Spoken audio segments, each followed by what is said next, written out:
This committee was a concern we all have about China's military modernization efforts, and they continue to pursue capabilities that increase tensions in the region, and we continue to have concerns about that. And I think that was reflected in his comments. Though told Bloomberg TV that China's test of a hypersonic missile was very close to being a so-called Sputnik moment, referring to the Soviet Union's 1957 breakthrough with satellite technology that pinned U.S. fears of falling behind in the arms race.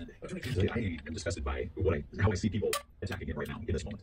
And if we could pray for him, maybe, just maybe, and so just wonder if all people, as we really put this stuff, it happens every time there's something that happens. It's not very big, seeing the headline that anybody wants to see. You know what I mean, right? Like the media sort of release what we want to know, and basically reading the reactions for it. Something that you just not prepared for maybe years ago. The biggest headlines of what's going on in Afghanistan and the way that the Taliban is taking over that country, what that means for the church there, and just about the children of that country. There's so many reasons that we should be praying. Real intercessory prayer. Right. Now, what does that mean? Real intercessory prayer. Well, I think it's interesting. There's a church that is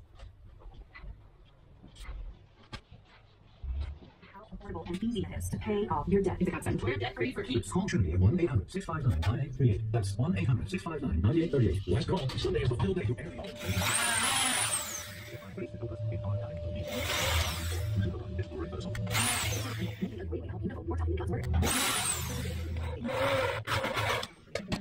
So even if we're God, if you don't have to say God be with us, He is with us. And you can look at Matthew 28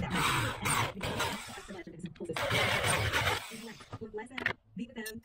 You'll be like Southerners, though. No. Okay. Right. So that's the blessing of the Lord begin. He does that. And so getting specific, like when they were praying for Paul, they also did something. just one thing that we didn't want to sort of risk next year that effective is we feel leaders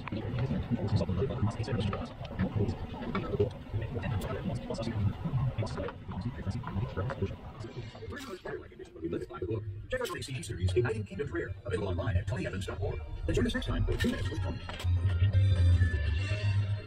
Trillions of dollars, trillions with a T. That's what online sales around the world are doing. How do we cope with the pressures of life? You must repent of your sin and receive Jesus Christ as your Lord, Master, and Savior. He can transform your life. 2683. That's 888-388-2683. We're the Grand Evangelistic Association. Missed something on the show this morning? Take a listen later today on the Moody Radio mobile app or on our website. And thanks for starting your day with John and Steve on Moody Radio.